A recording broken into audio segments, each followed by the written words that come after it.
as this feeling goes away, I'll probably be more proud of myself and everything that I did through the course of the night. Um, but here we are. Not where I expected to be tonight. So, with that said, I'll allow you guys to ask me whatever you want to ask. And Hey, Shawn. How badly were you hurt at the finish there, and did you disagree with the stoppage or agree with it? you know what? I understand my dad's position, and he saw. I took too many shots right there, clean, and it's not the Port away. That's not what we do. It was bad defense. Hands were down, and I think part of me is just wanted to get back and was careless, and then the other part of me was a little out of it and not able to defend myself quick enough. So, again, I understand what my dad's position was there, and I didn't expect it though. But when I saw it, I was like, okay. Shawn, one last thing, and maybe Kenny, you can chime in. How do you think Crawford would do with Spence if that were his next fight? How do you think that they would match up? You were in there with him. Terence is, everything, you kind of use that word different, and different describes the way somebody is, and you're not really being able to describe exactly what they are. So you say that they're different, and that's exactly what Terence Crawford is to boxing. He's different. It's like you can't really pick up everything that it is that he does. You just know that he does everything more than exceptionally well. I felt like in the fight with Errol Spence Jr. going 12 rounds, I felt like it was not as tough as fighting Terence Crawford. So hopefully that answers that.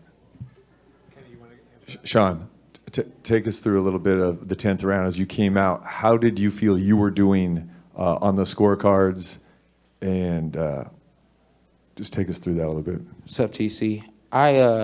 I wasn't quite sure, actually, and I think this is one of the first fights that my dad he didn't have the, you're up, you're down. We didn't have any of those conversations. We literally going round by round. My dad did an excellent job in the corner. Gave me some really good instruction and some really good adjustments to make as well. I think my execution was there, but my consistency wasn't there.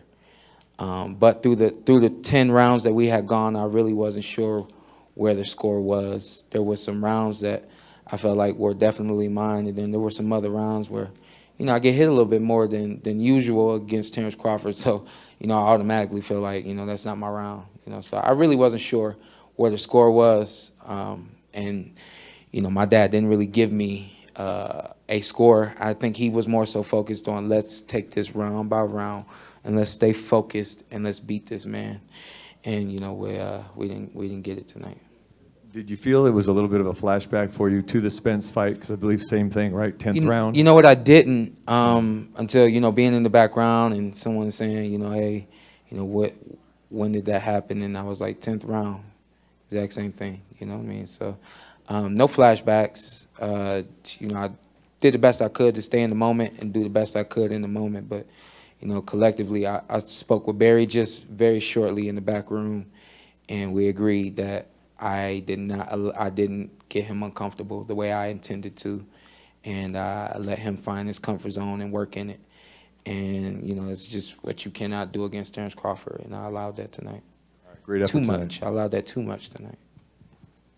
I got two questions, Bob. First of all, you've been with Terence Crawford a very long time. Where would you rank this in terms of the difficulty of fight that Terence had tonight, Bob? Looking back on his whole career, I would say this is the most difficult. Kenny, I have one more question for you. I saw the highlights. We didn't get to really see the exchange. What were the first words you told your son after you entered the ring? Because you were pretty adamant as the second knockdown happened. I saw you immediately jump up to the ring post that you wanted the fight stopped. So as you got to Shawn, what words were exchanged between you two? That's it. That's it. I said, that's it. We're done. That's it. Did he argue with you at all? No, there was no argument. He was more within himself, mad at himself, not mad at what I was saying to him. Like he was kind of stuck in this, there. as he went down and he, slammed his hands on the canvas, he's pissed at himself, not at me, no, so. Shawn, over here. In the beginning, he started off fighting conventional, and then he switched to his regular southpaw situation. How did you assess that as you were going into the fight? Were you able to deal with that properly in the beginning? Yeah, well, you know what? We trained basically southpaw for him. We knew that a majority of the fight by him would be fought southpaw, and we know that that's where his comfort zone is as a southpaw. So there were a few times where he switched during the fight, and there was no thing. I think we handled that accordingly, the way we always do. And the switch really wasn't a problem. I think it was just more so me. I was a little hesitant tonight. And I don't think I kept my foot on the gas pedal enough.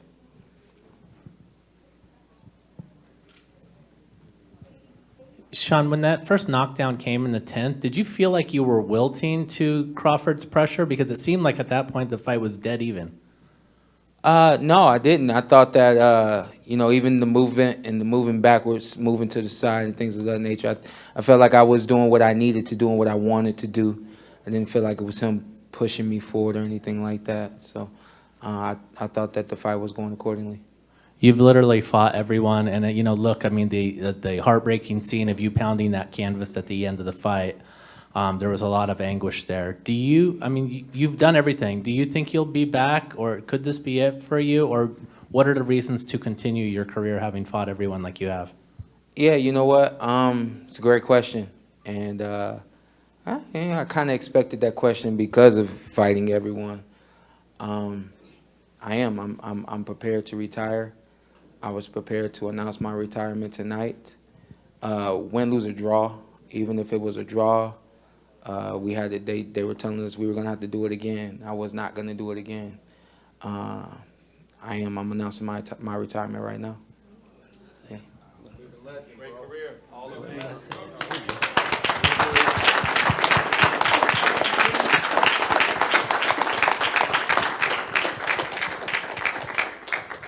One of the guys I admire in this sport is Andre Ward, and I heard he had me up on the scorecard, so shout out to Andre Ward. One thing, I kind of hang on to every word that Dre says. I really admire him and everything that he's been to this sport. And we were in the back room about to do Tyson Fury, Deontay Wilder 3. Someone comes up to him, all of the talk about Ward, Canelo. And they said, "Come on, champ, you got one left in you." And he says, "Why can't I just have one more left in me?" And the guy was confused. Meanwhile, I'm like, you said it all right there. Why do I have to continue? Why can't I just have one more in me and save it? Why can't I just have one more in me? I think a lot of times the way that this sport has gone, you guys expect us to fight for 15, 20 years. You expect us to, you said, we hope he leaves this game with his health, but you never really know. I've been fortunate enough to be in some really big fights against some really good guys and always have my health at the end of the night. And, with that being said, I knew that Errol Spence Jr. was going to be my last fight. I knew that in 2017, I think it was, when he won his championship fight. And I said that he would be the last one I fought. And after we fought, I felt like there was something else, and something else was Terence Crawford. I said, win, lose, or draw, it doesn't matter. I've given this sport a great deal, from the training to the competition, and then more training. And with that being said, after you fought everybody at the top, what more do you do? I'm not going to be a gatekeeper. You would look at the 4 losses and would assume that, he could be a gatekeeper. Now, that's not the life that I want to live. I've never wanted to live the life of a fighter who fought into his 40s. Quiet as it's kept, we wanted to fight when we wanted to end this when we was 30. We talked about that, and I'm 34, and now's the time. Kenny, that being said, did that play in your mind as you made the stoppage, that knowing that this was probably going to be his last fight? He didn't know, unless he had feelings of some sentiments of his own. But this is a conversation we haven't had. Now. Shit. Also, I think there's about a minute and a half left in the 10th round. Had there been less time in the round, would you still have stopped it after the second round? Plan on stopping it. Can you hear me? I planned on stopping it going into the fight. Already knew this. Okay. But if there had been less time left in the round, like Didn't matter. If I saw what I saw, that was my plan. Okay. Well, first of all, everybody loves Shawn. Thank We you. know how hard you work. And the other thing is this. I commend your father for stopping the fight. Most people are criticizing your dad. But I think you and your dad, I know your relationship. I mean, you are so close. No one knows what goes on with you guys. And I think that when your dad said it's over, I think that you basically said, yes, Dad, let's go.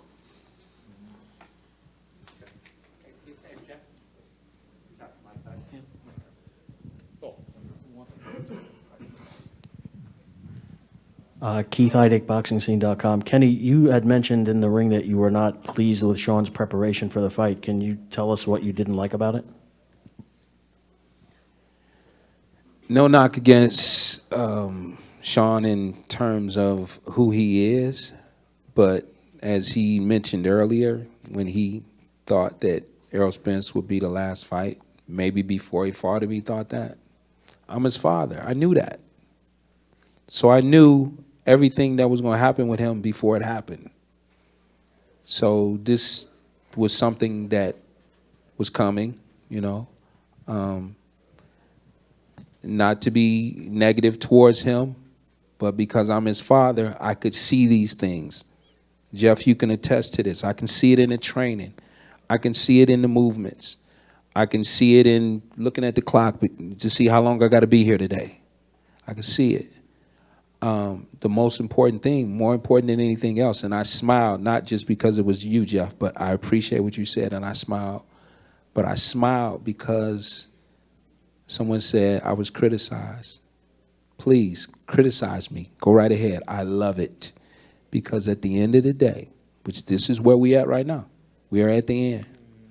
We're at the end. Tomorrow morning, I will be able to look out of my window at his house right across the street from me. I will be able to play with my little G-men. Those are my grandsons. I will be able to walk my dog over to his house. I will be able to hug my daughter-in-law. And I'll be able to love on my son. So we won before we got here. We were already winning. It's just what's expected in the ring. But in the biggest part of this picture, when this thing is over with, I'm still his father. He's still my son, right? And we get to do that part. That's a long life of that. There's a whole bunch of that to go on, you know. So, you know, I just saw things that told me that it was time. Go ahead, Steve. Kenny, I know that you're hard on your son in the gym. I've seen that firsthand. Is it a relief now that you could just be his father instead of his trainer? Did that weigh on you at all the last couple of years or even in this situation? Absolutely. Absolutely. But when you say I'm hard on him, you got to understand the reasoning for that is exactly what we dealt with tonight. You know, I'm hard to the point of, listen, man, I need you to protect yourself.